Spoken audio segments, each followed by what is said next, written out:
કેમ છો વિદ્યાર્થી મિત્રો? સક્સેસ ટ્યુશનમાં તમારું સ્વાગત છે મિત્રો. ધોરણ 10 ધાતુ અધાતુ ચેપ્ટરમાંથી એક એવો ટોપિક કે જે ઘણો કામનો છે, તમને 11 12 માં પણ કામ આવશે. કેવી રીતે રચાય છે, કેવી રીતે થાય છે, કેવી રીતે ઉપયોગ થશે, એ દરેક વસ્તુ જાણવા મળશે. પણ મિત્રો, આયનીય બંધ એ ખૂબ જ મજબૂત બંધ છે અને જે આપણી લાઈફમાં પણ જોવા મળે છે. આપણી લાઈફમાં સૌથી જે મજબૂત બંધ છે એ આયનીય બંધ છે, જે મેલ ફિમેલ વચ્ચે રચાય છે. એમ આયનીય બંધ સૌથી પહેલા ધાતુ અને અધાતુ વચ્ચે રચાય છે. તો બોલો મિત્રો, આયનીય બંધ કોની વચ્ચે રચાય છે? ધાતુ અને અધાતુ. પ્રશ્ન થાય છે, કેવી રીતે એવો રચાતો હશે? તો આ કેવી રીતે રચાય છે એના માટે ઇલેક્ટ્રોનની આપ-લે દ્વારા ધાતુમાંથી અધાતુમાં ઇલેક્ટ્રોનની આપ-લે થાય. એટલે કે ધાતુ ઇલેક્ટ્રોન આપે અને અધાતુ ઇલેક્ટ્રોન લે, અને એમના વચ્ચે જે બંધ રચાય છે જેને કહેવાય છે આયનીય બંધ. ચલો મિત્રો, એકવાર ફરીથી, આયનીય બંધ કોની વચ્ચે રચાય છે? ધાતુ અને અધાતુ વચ્ચે.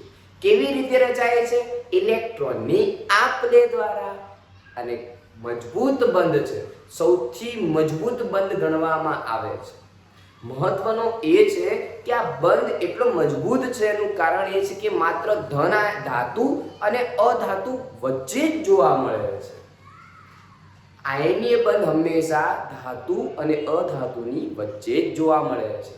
શું લખશો મિત્રો એની વ્યાખ્યા લખવી છે તો શું લખશો? ધાતુમાંથી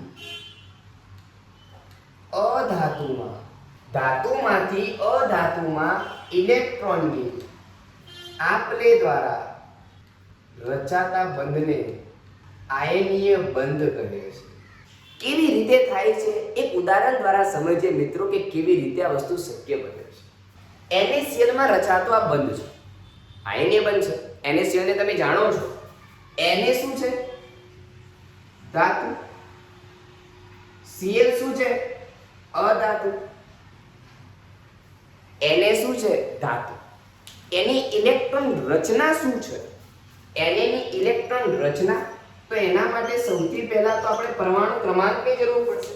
શાની જરૂર પડશે? પરમાણુ ક્રમાંકની. તો આનો પરમાણુ ક્રમાંક છે 11, માટે એના અંદર 11 ઇલેક્ટ્રોન છે. તો એની ઇલેક્ટ્રોન રચના શું થશે મિત્રો? ઇલેક્ટ્રોન રચના થશે, ઇલેક્ટ્રોન રચના છે 2 8 અને 1. ઇલેક્ટ્રોન રચના શું છે? 2 8 અને 1. તો હવે બેટા શું કરવાનું?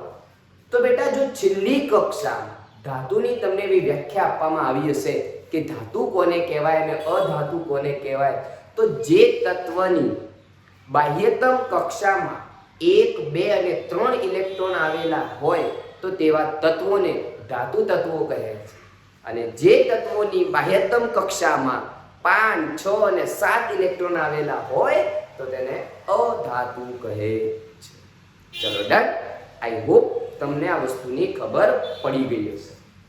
ચલો, તો આ શું કરશે? પોતાના ઇલેક્ટ્રોન ગુમાવશે. એને પોતાના ઇલેક્ટ્રોન ગુમાવશે.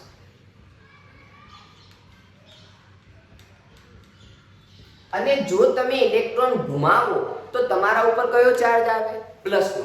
તમારા ઉપર કયો ચાર્જ આવે? પ્લસનો. અને ઇલેક્ટ્રોન મેળવો તો માઈનસ. આપો, ઇલેક્ટ્રોન ગુમાવો તો પ્લસ. જે ધન આયન બને છે એને કેટાયન કહેવાય. શું કહેવાય? કેટાયન. ઇલેક્ટ્રોન રચના શું થશે? આની હતી 2 8 1 અને હવે આ બની જશે 2 8. છેલ્લી કક્ષાના ઇલેક્ટ્રોન તો ગુમાવી દીધો, હવે કોને જેવો બની ગયો? તો 8 + 2 એટલે કેટલા થયા? 10. નિયોન જેવી સ્થાયી રચના પ્રાપ્ત કરે છે. તો ધાતુ અને અધાતુ પોતાની છેલ્લી કક્ષામાં રહેલા ઇલેક્ટ્રોનની સંખ્યાને આધારિત ઇલેક્ટ્રોન ગુમાવી અને ઇલેક્ટ્રોન મેળવી એક સ્થાયી રચના પ્રાપ્ત કરે છે. યાદ રાખજો મિત્રો વિધાન, ધાતુ અને અધાતુ પોતાની સંયોજકતા કક્ષામાં રહેલા ઇલેક્ટ્રોનની સંખ્યાને આધારિત ઇલેક્ટ્રોન ગુમાવી અને મેળવી એક સ્થાયી રચના પ્રાપ્ત કરે છે. કોના જેવી? નિષ્ક્રિય વાયુ જેવી. નિષ્ક્રિય વાયુ કયા કયા? Helium, neon, argon, krypton, xenon and radon. આ નિષ્ક્રિય વાયુ છે. એના જેવા બનવા માંગે છે જેનો પરમાણુ ક્રમાંક 2, 10, 18, 26 છે. તમારે આટલા સુધીની જરૂર પડે છે. આના અંદર 32 ઉમેર દો એટલે આપણને આનો નંબર મળી જશે. ચલો રેડી? ઓકે. તો Na ની થઈ ગયું. ક્લોરીન ની વાત કરીએ. ચલો Cl માં શું આવશે મિત્રો? Cl માટે શું થઈ શકે છે? વિચારો તો. ચલો મિત્રો, Cl માટે શું થઈ શકે છે વિચારો. તો Cl માટે આપણે અહીંયા વિચારીએ. ચલો, આ તો મારે આશા છે કે તમે આ મિત્રો લખી દીધું હશે. આ આપણા નિષ્ક્રિય વાયુ છે. આપણે Cl માટે એનો વિચાર કરીએ છીએ કે Cl માટે શું હોઈ શકે. Cl અધાતુ છે. અધાતુ શું કરશે? તો એનો પરમાણુ ક્રમાંક શું છે? તો કે 17 છે. ઇલેક્ટ્રોનની સંખ્યા 17 ઇલેક્ટ્રોન છે. ઇલેક્ટ્રોન રચના શું થશે? 2, 8, 7. 7 છે છેલ્લી કક્ષામાં એટલે એક ઇલેક્ટ્રોનને શું કરશે? મેળવશે. અને મેળવ્યું એટલે માઈનસ જ. હવે જુઓ 2, 8, 7. 2, 8, 8 નિષ્ક્રિય વાયુ જેવો બની ગયો આર્ગોન. તો આવી રીતે ધન આયન અને ઋણ આયન વચ્ચે ઇલેક્ટ્રોનની આપ-લેથી જે બંધ બને છે ને તેને જ કહેવાય છે આયનીય બંધ. અને એટલો મજબૂત કે ઘણો સખત હોય અને પાછો ઘન અવસ્થામાં હોય. મીઠું જુઓ છે ને ઘન અવસ્થામાં. હવે આ કેવી રીતે રચાય? એની રચના શું? આયનીય બંધની રચના શું? આ તો આપણે બેઝિક માહિતી જોઈ. હજુ આગળ જોઈશું કે સાહેબ 3 માર્ક્સમાં પૂછાય તો લખવાનું કેવી રીતે અમારે બંધ વિશે. ધાતુ ધન આયન બને છે એને કેટાયન કહેવાય. માઈનસ ઇલેક્ટ્રોન મેળવે તો ઋણભારિત બને એને એનાયન કહેવાય. નિષ્ક્રિય વાયુ જેવી રચના પ્રાપ્ત કરે. આવું બધું લખવું પડશે. કેવી રીતે લખવાનું હમણાં જ શીખવાડીશ. ચિંતા કરતા. ચલો, આટલી મને આશા છે કે તમને ખબર પડી ગઈ હશે. હવે આપણે બેટા આયનીય બંધની રચના જોઈએ. શું જોઈએ? આયનીય બંધની રચના. ચલો, આયનીય બંધની રચના સમજવા માટે ચલો Na ની છેલ્લી કક્ષામાં કેટલા હતા? 1. ક્લોરીન ની છેલ્લી કક્ષામાં કેટલા હતા? 7. તો હવે થશે શું બેટા? તો જે ધન આયન હતો ઇલેક્ટ્રોન આપશે અને આ લેશે. જો એને આપ્યા એટલે બની ગયો પ્લસ અને બાજુવાળાએ લીધા એટલે બની ગયો માઈનસ. અને એમના વચ્ચે રચના થઈ એક બંધની. આવી રીતે બેટા રચાતા બંધને આયનીય બંધ કહે છે. અને આવાને કહેવાય આયનીય બંધની રચના. શું કરી કહેવાય? આયનીય બંધની રચના કરી કહેવાય. તો યાદ રાખજો મિત્રો, ભૂલ ના થાય. રેડી? ચલો, હવે આપણે એક બંધારણ લઈએ. Na2O માટે વિચારીએ. કોના માટે? Na2O માટે. Na2O માં રચાતો આયનીય બંધ સમજાવો. તો શું લખશો મિત્રો? વિચારો. તો સૌથી પહેલા તો આપણને એ ખબર પડવી જોઈએ કે આમાં ધાતુ કઈ અને અધાતુ કઈ. ચલો મિત્રો બોલો ફટાફટ. ધાતુ કઈ? ફટાફટ. સોડિયમ. શું? સોડિયમ. તો સોડિયમ એ ધાતુ છે. ચલો, તો આપણે લખીશું સોડિયમ નો પરમાણુ ક્રમાંક 11 છે. કેટલો છે? 11. ઇલેક્ટ્રોનની સંખ્યા સોડિયમમાં ઇલેક્ટ્રોનની સંખ્યા 11 છે. ઇલેક્ટ્રોન રચના KLM બરાબર 281 છે. સંયોજકતા કક્ષા M માં 1 ઇલેક્ટ્રોન છે. જે સરળતાથી ગુમાવી છેલ્લી કક્ષાને બેટા શું કહેવાશે? સંયોજકતા કક્ષા. છેલ્લી કક્ષામાં રહેલા ઇલેક્ટ્રોનને શું કરશે? ગુમાવશે. અને ગુમાવશે તો શું બની જશે? ધાતુ, ધન આયન બની જશે. સરળતાથી ઇલેક્ટ્રોન ગુમાવી ધન આયન એટલે કે કેટાયન બને છે.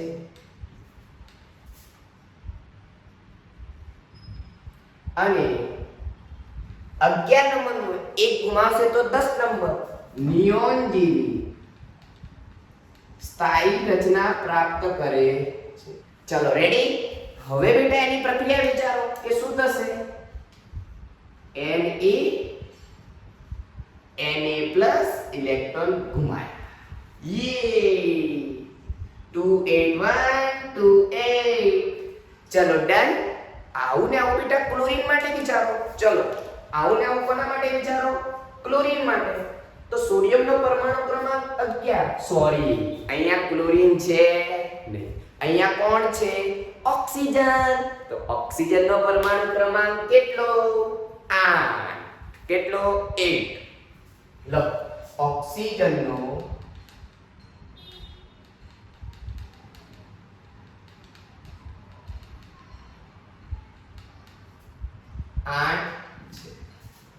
ઇલેક્ટ્રોનની સંખ્યા પણ 8 છે.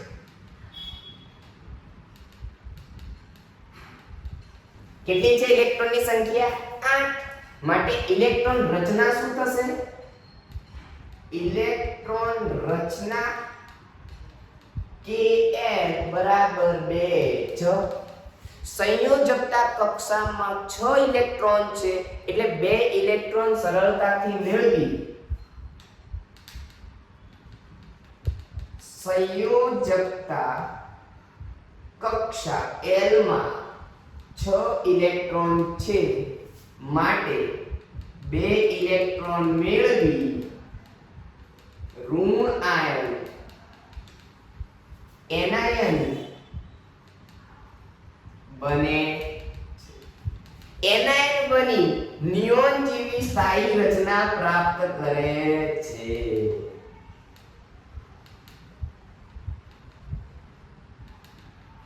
ચલો રેડી? તો ઓક્સિજન શું કરશે બેટા? 2 ઇલેક્ટ્રોન મેળવશે.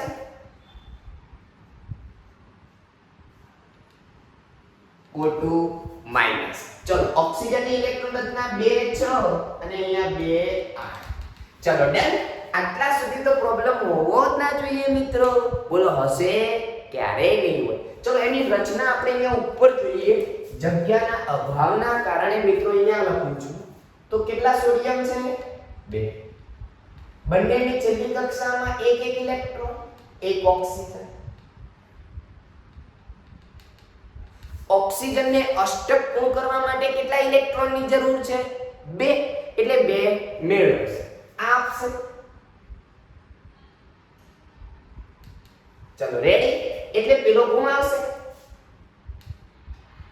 Na+, Na+. ઓક્સિજન બંને જોડેથી એક એક મેળવ્યા એટલે બની જશે -2. અને હવે તમને જોવા મળશે Na2. ચલો આટલું આવડે કે ના આવડે? 3 માર્ક્સમાં બેટા પૂછાય. બોલો આવડશે? કેટલાને આવડશે? આવડવું જોઈએ બેટા. આ એકદમ સરળ ભાષામાં રજૂઆત છે. સૌથી પહેલા તો એ ખબર પડવી જોઈએ કે આયનીય બંધ કોની કોની વચ્ચે રચાય છે. તો કે ધાતુ અને અધાતુ વચ્ચે રચાય છે. કેવી રીતે રચાય છે? ઇલેક્ટ્રોનની આપ-લે દ્વારા. કોના દ્વારા? ઇલેક્ટ્રોનની આપ-લે દ્વારા. પછી આ કેવો બંધ છે? મજબૂત બંધ છે. કેવી રીતે રચાય છે? સંયોજકતા કક્ષામાં રહેલા ઇલેક્ટ્રોન ધાતુ હોય તો ગુમાવે, અધાતુ હોય તો મેળવે. ગુમાવે તો ધન આયન, મેળવે તો ઋણ આયન અને નિષ્ક્રિય વાયુ જેવી સ્થાયી રચના પ્રાપ્ત કરે છે. તેના આધારે તેમની મજબૂતાઈમાં વધારો થાય છે. ચલો આયનીય સંયોજનના ગુણધર્મો જોવાના છે મિત્રો, પણ એ નેક્સ્ટ પાર્ટમાં આવશે. Thank you so much for connecting succession teacher.